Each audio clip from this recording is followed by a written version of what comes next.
lan liggéey amul li am kañ mooy yow yaa nangut a liggéey si man nekkul yoon nit toog mu ne liggéey amul wala ut na liggéey ba sonn amul li am kañ mooy amaana dafa xeeb li am kañ mooy amaana day taamu. déjà nañ comprendre benn mbir monde bi ba mu deñ lépp ay problème la. nañ jël exemple kër ki yendoo di liggéey suba ba ngoon amul jotu defar këram problème la. solution bi lan la mindaan bu ñëw defaral ko këram mu fay ko. restauration bi man si li may yëngu mais nit ñi amatuñ jotu gérer seen ay événement seen ay xew seen ay ngénte dem jëndi dem dugg ji ñëw togg ñëw servir amatuñ jot bi loolu problème la. ñun ñu indil ko solution nit ñi duñu fay ñu si suturloo si kàttanu yàlla. problème mu jokkoo am nit ñi di bëgg a déggante sans déplacer wu sans gisante ñu créer portable mooy solution bi. est-ce que xam nga ni lépp li nga xamante ni day permettre nit ñi ñu gagner temps rek mais saa yi loolu rek liggéey la. nit ñi léegi fii Sénégal pour dagg seen ay wee sax tayal nañ ko.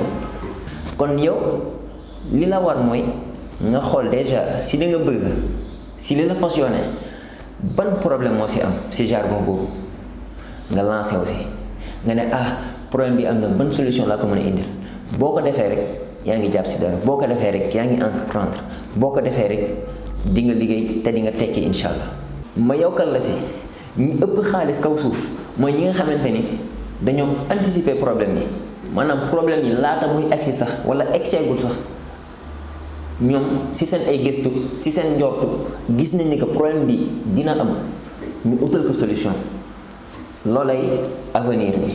kon ñaara am soit dangay gis problème yi ñëpp di jànkonteel li mel ni sol yëre li mel ni dagg sa wee li mel ni siire sa dàll li mel ni déplacement nga utal ko solution foofu nag amaana yow doo am monopole bi maanaam yow doo nekk ki si jiitu kon peut-être di nga si am xaalis de mais doo bokk ak ki njëkk a am solution bi.